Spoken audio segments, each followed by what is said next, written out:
Hi friends, এই যে আমার গাড়ি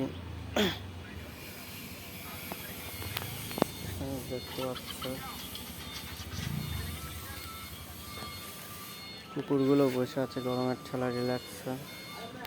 এই গাছের তলায় প্রত্যেক দিন আমরা গাড়ি রাখি। তো গাড়িটার প্রবলেম হচ্ছে, সামনের টায়ারগুলো ক্ষয়ে যাচ্ছে, চেঞ্জ করাতে হবে। পেছনেরটা লাগিয়েছি ব্রিজস্টোন।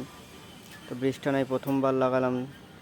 তো ব্রিজস্টোন অতটা ভালো না, প্রত্যেকটা ড্রাইভার ভাইদের উদ্দেশ্যে বলবো ব্রিজস্টোনটা লাগিও না, খুব নরম প্রকৃতির হয়, পারলে জেকেই লাগাবা। আর আমাদের ইকো গাড়িতে আমি টায়ার লাগাই 155/18, এই নাম্বারটাই ভালো সেটিং হয়, ভালো চলে গাড়িটা।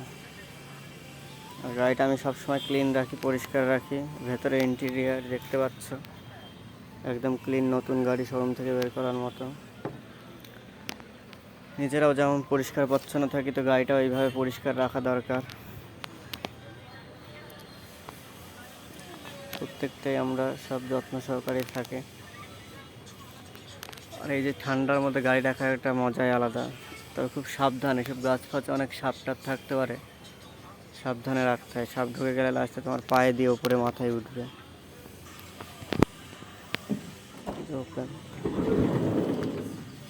জল আমি এইভাবেই রাখি,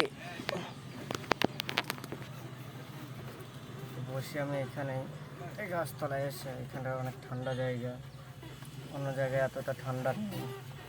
যাই হোক, এইভাবে কষ্ট করে চলতে হয়। তার স্কুল গাড়ি স্কুলে খাটে কৃষ্ণনগর অরবিন্দ ভবনে।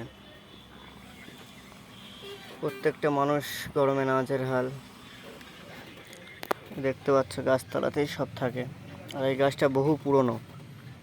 এই গাছের সঙ্গে অনেক ঐতিহ্য জড়িয়ে আছে। প্রত্যেকটা গভর্নমেন্ট কলেজের ছাত্রছাত্রীদের পুরনো সিনিয়র যারা। এই জায়গাটা অনেক জঙ্গল হয়েছে, কাটছে না, পরিষ্কার করবে কিছুদিন পরে। গাড়ি সবসময় ক্লিন রাখা দরকার, কারণ গাড়ি হচ্ছে আমাদের ড্রাইভারদের একটা ঘর, ছোটোখাটো।